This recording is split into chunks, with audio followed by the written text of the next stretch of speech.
Hello, so today we're going to be learning about systems of inequalities, and you guys have seen systems of inequalities before, and if you remember, that's where we shade above or below, or we have a dotted or solid line, and then we find solutions. So if you don't remember how to do any of that, I'll be reviewing it during this video, but this really should be review. So let's get a few definitions out of the way first, as per usual. So now we have constraints, which are limitations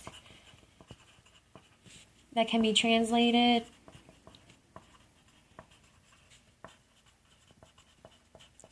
into inequalities.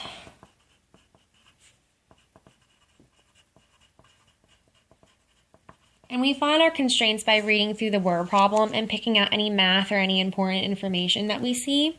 And then our constraints become the inequalities, the system that we actually graph. So next, we need to find solutions to this system, and our solutions are in our feasible region. So this is the set of points that are solutions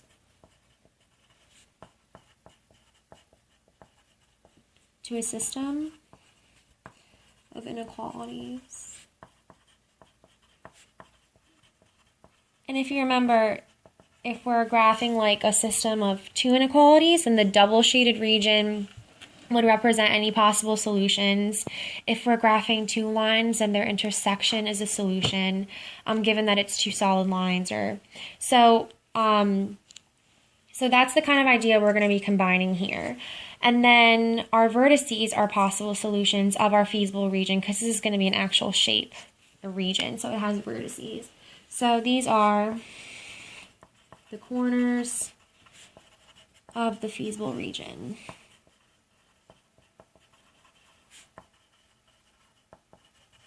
So let's get started in the word problem. And before we start that, I just want to remind you guys that I'm using 3 different colored pencils because I'm going to have shading and I want to see where that common shaded area is. So I'm going to use the different colors. I'm going to use a ruler so I can have straight lines. And then we need to find our intersections, our vertices. So you can either do that on your graphing calculator, so you should have that, or you can do it by hand, but I'll be going over both ways. So you should have those 3 items. So let's read the word problem. So Rachel has 3 hours to work on her homework tonight. She wants to spend more time working on math than on chemistry, and she must spend at least a half hour working on chemistry. So A, we need to identify the variables first, and we need to ask ourselves, what are we talking about? What is our x going to be? What is our y going to be? So here we're talking about time, and it's time spent on math and time spent on chemistry. So I'm going to label my x as time in hours. This is all hours spent on math. And then, of course, my y is going to be the same thing, but with chemistry.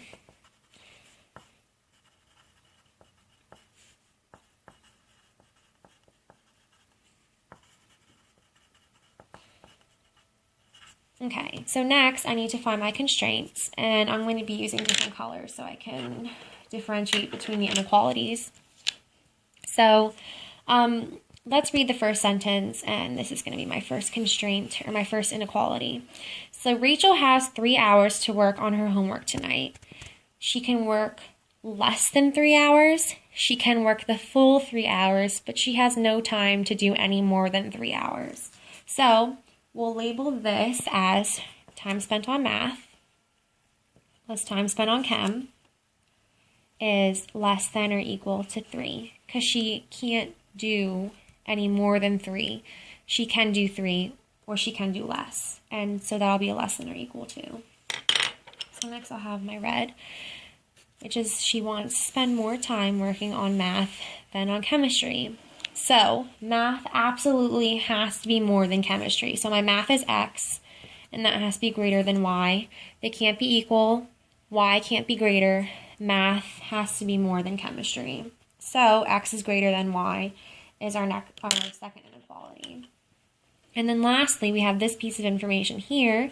She must spend at least a half hour working on chemistry.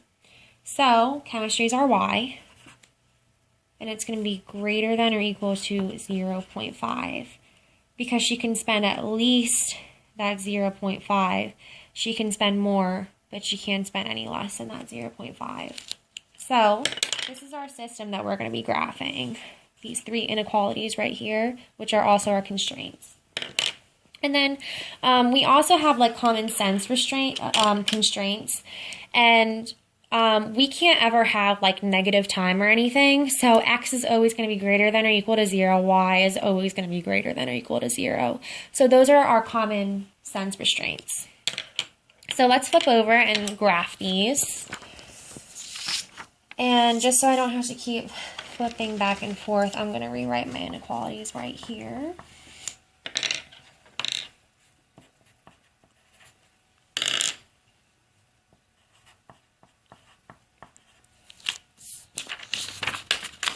That's our system. And let's go over how to graph these. So you should have a ruler and your colored pencil still out. So my first is my x plus y is less than or equal to 3. So I need to find my m and my b, but the first thing you should notice is that y is not on its own on the left side. So I need to subtract x from both sides. So y is less than or equal to negative x plus 3. So now I can see my m and my b clearly. So let's graph this. So treat it, my first step, treat it as the line y equals negative x plus 3. So my b is 3. I'll put a dot at 3. And my m, my slope, is a negative 1. So I'm going down 1, over 1, down 1, over 1. Now I have to connect these dots with either a solid or a dashed line. So because it's less than or equal to, it has that line underneath the equal to, it's a solid line. So I'm going to draw a solid line through these points with arrows because it goes on forever. And then my last step is that I have to shade either above or below. So since it's less than or equal to, or just the less than that we're looking at, we're going to shade below the line. If it's greater than, you shade above. So make sure you get like everywhere underneath that line.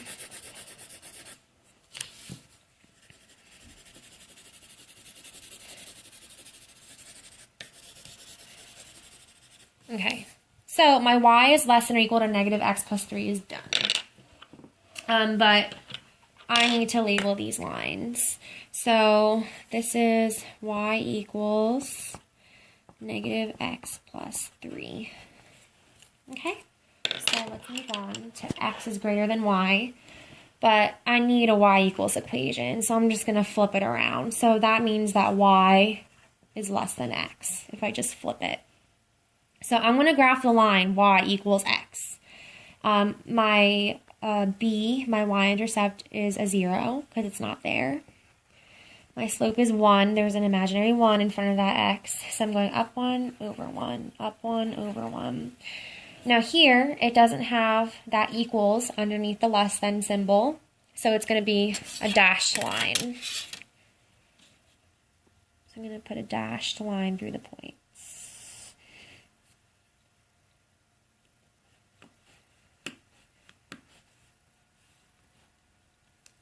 Oh no. Well, if you guys remember what I told you before, our common sense restraints are that we can't have anything negative, so we're only looking in this region anyway. But now I need a red colored pencil to shade.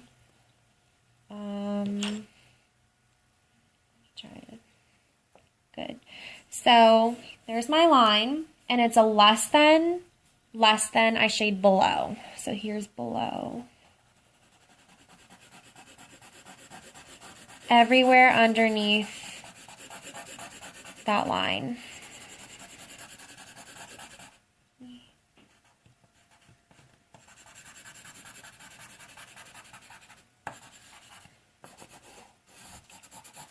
Okay, so I'm going to label my line again, and that's y equals x.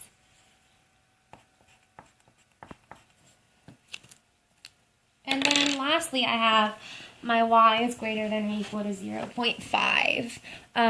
So I'm going to treat that as y equals 0.5. So I don't have a slope, so think about your treadmill. So this is going to be a horizontal line with a 0 incline. So 0.5 on the y-axis is right here. So I'm going to draw a horizontal line through that. It's a solid line because it's greater than or equal to. It has the equal to underneath, so it's solid. Just draw a line through there. Arrows. And I'm shading above because it's greater than. Everywhere above.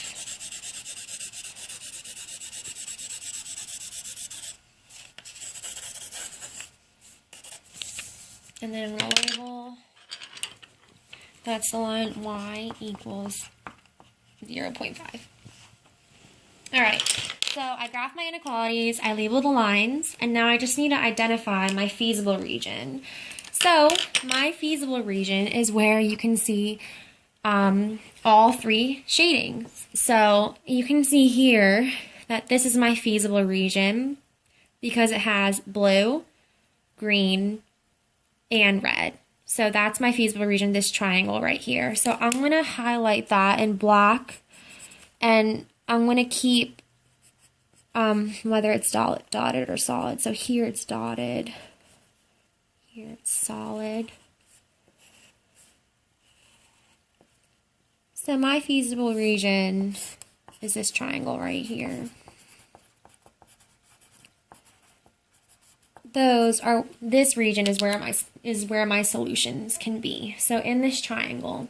So we've identified the feasible region. Next, we need to find the coordinates of the vertices. So on a triangle, we have 3 vertices, and that's here, here, and here. So if you drew your graph neatly, you can tell what those coordinates are. So here it would probably be a half. Here's 1.5, 1.5, and here's 2.5, 0.5 it looks like. But if you have a messy graph and it's not as neat as this, you probably have to find your coordinates by hand or by calculator, and I'll go over both. So I'll do by hand first. So what we do here is I'll find this one, this vertex, the topmost right here. So you have to ask yourselves, okay, what lines are we dealing with here? This vertex is the intersection of what lines? So this is the intersection of y equals negative x plus 3 and y equals x. This one right here. So we have these two equations here. And since they're both in y equals, we can just set them equal to each other. So negative x plus 3 equals x. I'm just setting those equal to each other, and I'm going to solve for x. So I'm going to add x to both sides. I get 3 equals 2x. X equals 3 halves. So now I found my y by plugging in. So the bottom one is the easy one. So y equals x. So if x equals 3 halves, then y equals 3 halves. So my coordinate is 3 halves, or 1.5, 1.5. So I'm going to label my point. And this is 1.5, 1.5. Now I need to find the other two. And I do the same thing. So if I want to find the left one right here, I'm dealing with y equals 0.5. That's the line I'm dealing with. And the other one is the y equals x. That's this vertex right here, y equals x. So I already have my y. And then my y equals my x. So that was easy. I found my coordinate. It's a half. So I'm going to label that 0.5, 0.5. Okay, I have one more to go. So the lines that I'm dealing with here are y equals 0.5. I'm going to write that up here. Y equals 0.5 and y equals negative x plus 3. And that's why I labeled my lines, so I can clearly tell what these lines are. So y equals 0.5, y equals negative x plus 3 gives me this point. So I know what my y is. It's 0.5. It tells me So I can just plug into here. So 0.5 equals negative x plus 3. So I just subtract 3 from both sides. I get negative 2.5 equals negative x. So I divide by negative 1, and I get that x is 2.5. So my point is 2.5.5. You can kind of tell that that's correct. So here is 2.5.5. So I labeled all of my vertices. All right, so next I have to identify which of those vertices are solutions. Actually, before I go over that, I didn't even show you guys how to input that on the calculator. So if you don't want to do all of this by hand, you can do it in your calculator, and you guys might know how to do that, but let me review it. So same thing, if I'm dealing with these two lines here to find this point, I just input those into my calculator, which I already did before. So y equals x and y equals negative x plus 3. And I graph them. And I changed my window to 0, 5, and then 0, 5, because I can't have any x's or y's less than 0 anyway, because those are my common sense constraints. I can't have negative time. So I did up to 5 just to make it nice and close. So I graph them, and then I find my intersect by doing second trace, intersect, and then after that it wants you to click on both lines. So enter, enter, and then I get 1.5, 1.5, which is matching up with here because I got 1.5, 1.5, or 3 halves, 3 halves as my intersection. So you find the other two by doing the same thing. You just input the lines into your y equals, and then you graph, and then you do second trace, and then all the way down to 5 to find your intersect. So you should get the same numbers as when I did it by hand. So I'm going to put my calculator aside, and we're almost done. So back to what I was saying before, we need to identify which of those vertices is a solution. So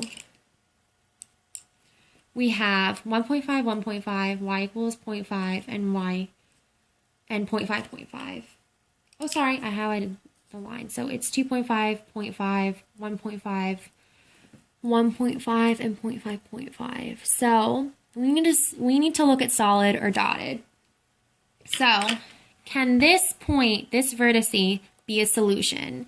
The answer is no, because one line, so this is the intersection of two lines. One is dotted, one is solid. So because one is dotted, it can't be a solution. And it's the same thing for this point, half, half, because this is dotted right here. In order for a vertice on the feasible region to be a solution, it has to be the intersection of two solid lines. So we only have one solution here, and that's this point, because it's the intersection of two solid lines. So our only vertex that is a solution is 2.5, 0.5. Okay, and our reasoning is that it is the intersection